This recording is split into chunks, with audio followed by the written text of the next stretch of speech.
Welcome to the presentation of Profit Inequalities over Time. My name is Elias Pitschmann, and this paper is joint work together with Andreas Abels and Daniel Schmand. Before I dive right into the model of our paper, I want to state what I call here the standard profit inequality with IID variables. For that, imagine that you own a single good. And you know that n customers are interested in buying the good. In this case, n equals 5. We further assume that the value of each customer is an IID random variable. Now, since this is an online problem, the customers arrive online one after the other, and our task is to sell the good at some point in the process to a customer whose value is as high as possible. So, for example, the first customer has a value of 5 for buying our good.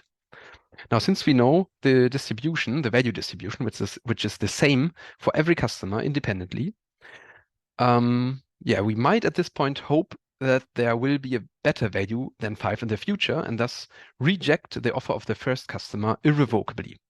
So the first customer leaves, second customer arrives, and maybe we reject his offer too. And then maybe for some reason we might decide to accept the offer of 6 from the third customer. And by that, 6 is the objective value achieved by this specific gambling strategy, or in other words, the online algorithm. What we compare against in this setting is an all-knowing profit, or in other words, the optimal offline algorithm, which sees all the realizations up front and simply picks the maximum of all the realizations, in this case, 8. Okay, now let me introduce our model. We introduce an overtime component to this setting in the sense that customers are no longer interested in buying, but instead in borrowing the good. By that, their values actually become values per round, and we are no longer interested in stopping and selling the good, but instead, at each arrival of a customer, we decide for how long we want to lend the good to this customer. And our goal is to maximize the expected sum of selected values. So let's again take the perspective of an online algorithm faced with an instance. And let me actually introduce a few more formalities. So formally, we are given a continuous distribution D with non-negative support, as well as IID random variables x1 to xn, where both the distribution D and the number of variables n are known. Then the online input consists of the realizations of the variables arriving one after the other. So for example, the first realization is a value of 5. And then in every step I of the process, we have to choose a number of steps ti between 1 and number of remaining steps for the realization in step I to be selected. So this is kind of the lending duration. And since 5 seems to be, in this scenario, or for this specific value distribution, a medium good value, we might decide to lend the good to the first customer for example, 3 steps. Then the next customer arrives, and since we already lended the good to the first customer, we cannot lend it to the second customer because we don't have received it back yet. So we are in a step I where we are forced to set ti equals 0, so t2 equals 0. And analogously for the third customer. Now in step 4 of the process, we can again give away the good. Since 8 seems to be a pretty good value in this specific case, we might descend to lend it to the fourth customer for the last 2 steps, and the process ends. So the objective value achieved by this specific online strategy is a value of 5 for 3 rounds plus a value of 8 for 2 rounds. What we compare against is again an all-knowing profit, or the offline optimum. And the offline optimum could have done just a little better by lending the good to the first customer for only 2 steps, then to the third customer for 1 step, and to the fourth customer for the last 2 steps. Okay, for the analysis, I need to introduce just a little more of notation. By ALK star, I will always refer to an best possible online algorithm, and by opt to the optimal offline procedure. And the measure that we use for the analysis is the profit inequality over time, which is actually nothing different than the competitive ratio of the problem.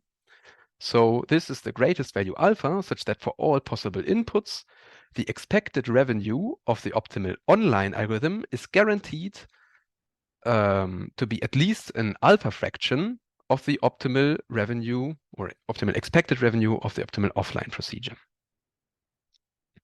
Correspondingly, here are two results from our paper. The first one is an impossibility result stating that no online algorithm can have a better competitive ratio than 1 over golden ratio. And the second result is an algorithmic result stating a lower bound on the profit inequality of almost 0.6 for n to infinity. And this is what I'm going to discuss a bit more in detail in this talk. But before I come to that, I want to talk a little bit about related work. So in the beginning of the talk, I've already talked about the standard profit inequality. The main difference to our model is that in the standard profit inequality, we only collect value once and then the process stops, while in our model, we collect value over time. So for the standard profit inequality, it is known that a competitive ratio of 0.745 can be achieved algorithmically due to Correa et al. And this is also known to be best possible due to Hill and Kurtz. Disser et al. Have studied a very similar model, but in their model, they don't maximize revenue, but instead they minimize cost. And otherwise, their model is analogous. And in this setting, they show that the competitive ratio is unbounded, meaning that there is no constant competitive online algorithm. Feng et al. Have studied also a similar model, but in their model, they have lending durations that are part of the online input. So in our setting, the lending durations are a decision of the algorithm. And in contrast to that, in their model, the lending durations arrive online. And for this setting, they prove an algorithmic bound of at least a half. Or et al. Improve on this result in a special case where they assume that the lending duration is one fixed parameter d for everyone, which is assumed to be small in the sense that it is sublinear in n, and they further assume n to infinity. And in this specific setting, they show a tight competitive ratio of d over 2d minus 1. Okay, now back to our paper. For the algorithmic result, I first want to ask, how does an optimal online algorithm look like? And as often for similar problems in optimal stopping theory, the optimal online algorithm can be characterized through a rather simple dynamic program. Since I don't have time for the details of the DP today, I want to state its main insights instead. And the first insight, and most importantly, the current realization is always selected for either one or all remaining steps. This means that every lending duration in between is definitely suboptimal. So the algorithm always takes a binary choice. And secondly, in order to achieve this behavior, the optimal online algorithm uses a series of non-increasing thresholds in the sense that the current realization is selected for all remaining steps if and only if this realization exceeds the current threshold. So what that means, you can see that in a picture here. So I've plotted in blue thresholds of the optimal online algorithm Ix star for some given input distribution d that I didn't write down, and n equals 5 in this case. The first realization arrives and is clearly below the threshold of the first round and is thus selected for only one step. Analogously for the second realization, and then the third realization exceeds the threshold of the third round and is thus selected for all remaining steps. And by that, the process ends. Okay, so this is a nice algorithm, but the problem is that it is unclear how to analyze it, at least in terms of a lower bound on its competitive ratio.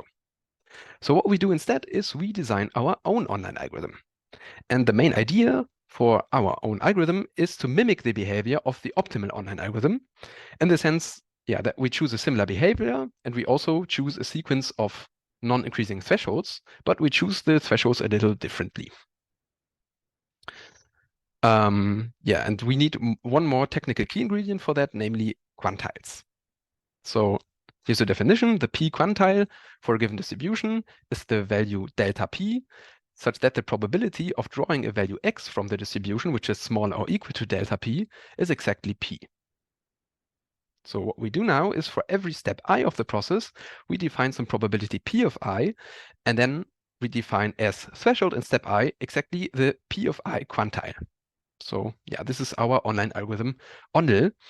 And then the behavior is analogous to the optimal online algorithm in the sense that the realization of the ith variable is selected for all remaining steps if it exceeds the P of I quantile and only for one step otherwise. Okay, so here's now the theorem stating the algorithmic result. Our online algorithm ONL with P of I quantile thresholds, where P of I is chosen somehow. This choice comes out of nowhere right now. But this specific choice induces a lower bound of almost 0.6 on the profit inequality over time for n to infinity. And what I want to do here is I want to give you at least an overview of how the proof of this theorem works. So in the first step of the theorem, we essentially do some rewriting. So we write down the expected revenue of our online algorithm ONL as well as of the optimal offline procedure in a very specific way, namely as weighted sums, where the weights in these sums are actually expected values, where x is drawn from the distribution D and conditioned to be sandwiched between some of the two quantile thresholds of our online algorithm. In the second step, we use this specific way of writing things down in order to derive a lower bound on the fraction of the two expected revenues, which is independent of the input distribution D. And this independence is important because we want to get a lower bound which holds for every possible input. And lastly, we perform some further simplifications and calculations in order to derive a lower bound on this fraction for n to infinity. Okay, let me actually start with step 2 because I don't want to go into the details of the rewriting. So from step 1, we get this fraction of two weighted sums. And clearly, these weighted sums heavily depend on the input distribution D here. And in order to get rid of this dependency, we use what I call here an advanced bound for weighted medians. In case you're not familiar with that word, so the T in medians is intended because a median or a weighted median is simply a fraction of two weighted sums, as you can see on the left-hand side of this inequality. And assuming strictly positive weights that are non-increasing, we can actually show that, this specific lower bound holds, where S is the number of summands in both the enumerator and the denominator. And what we do is, of course, we apply this specific bound, or we show that we can apply it on this fraction of two weighted sums, and this yields this specific lower bound, which is now importantly independent of the weights.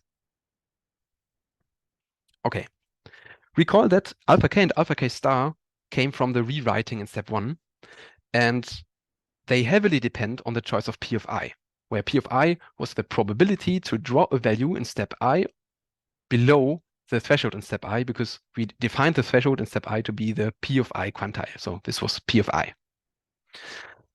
So what we want to do now is we want to choose a specific function P of I such that our lower bound gets as high as possible. And so we come up with this specific function P of I. The short answer for why exactly this function is that we determined some necessary conditions on a kind of good choice of P of I, and then we did some numerical optimization. What you see in the picture, though, is not P of I. What you see in the picture is this function here, this fraction of two weighted sums, because what we want to do is we want to find a lower bound on the minimum of this function. So this is a function on in S, so on the x-axis, there's S, and on the y-axis, there's this fraction. And we want to show that this function is lower bounded by almost, or the minimum is lower bound by almost 0.6 for n to infinity. In order to get a better understanding, here's an example picture for n equals 500.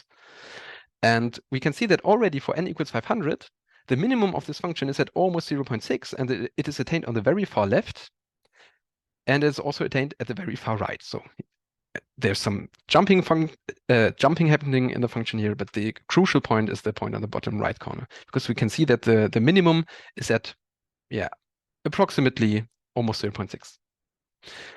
Of course, we don't only want an example, we want a proof for n to infinity.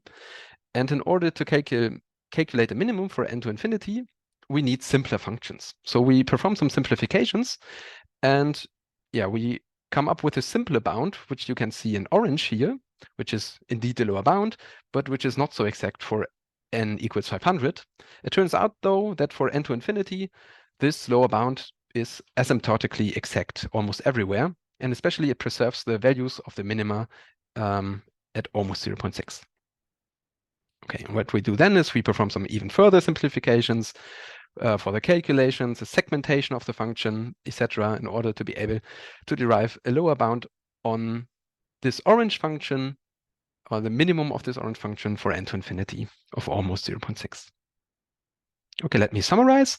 What you've seen in this talk is a generalization of profit inequalities for lending a single good over time.